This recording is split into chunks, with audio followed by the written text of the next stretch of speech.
Koláče a dopravácky punč vítali návštevníkov Strednej odbornej školy dopravnej v Prešove počas dňa otvorených dverí, ktorý prilákal množstvo záujemcov. Pre žiakov, ktorých by radi študovali na našej škole, sme si pripravili názorné praktické ukážky, ktoré budú realizovať naši žiaci spolu s našimi majstrami odborného výcviku. Ďalej máme pre našich budúcich žiakov prichystanú jazdu na motokárach, tombolu. V priestoroch praktického vyučovania na Duklianskej ulici dopraváci zároveň spropagovali svoje učebné odbory, ako je komerčný pracovník v doprave, autoopravár či autotronik.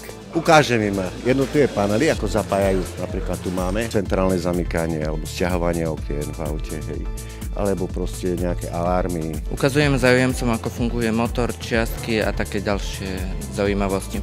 U karosárov a lakovníkov si mohli pozrieť nový lakovnícky box, ale aj ukážky maľovania na kapotu, ktoré si môžu vyskúšať v rámci školského krúžku. Na krúžku viac sa venujeme tomu airbrushu, že to maľovanie, tie základné ťahy, lebo tam potrebuje človek presnosť. Veľmi pekné, veľmi precízna práca a ako obdiv. Je celkom zaujímavé toto je.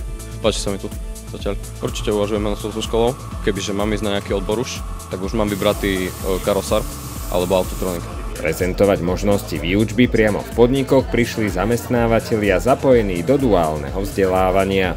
V súčasnosti má škola 15 duálnych partnerov, ktorí budú prijímať našich budúcich žiakov. Žiaci priamo praxujú na týchto autách, moderných technológiách, čiže priamo sa zapájajú do procesu s našimi mechanikmi a sú hneď použiteľní v praxi. Čiže nie je to o tom, že by zametali dielne alebo že by niečo robili nepodstatné, ale priamo sa zapájajú do procesu tej práce. Sú to podľa mňa také skúsenosti, ktoré sú aj do života potrebné, že sa to, keď niekto chce sa o to zaujímať, že aj tak sa to naučí, že určite, že to vie. Špeciálnymi hostiami Dňa otvorených dverí na dopravnej škole boli druháci zo základnej školy Šrobárova, pre ktorých pripravili špeciálny dopravný program. Mali tu pekné atrakcie pre nás urobené. Tie najviac páči, ako sme maľovali tie značky a ich spoznávali. Potom tak sme sa dozvedela ďalšie nové, ktoré som nevedela a sa mi ešte páčilo, jak sme robili na tých tabletov.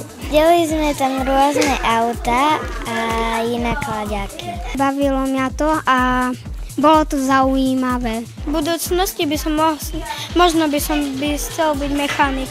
Stredná odborná škola dopravná v Prešove môže v budúcom roku v 5 odboroch prijať do školy 90 žiakov.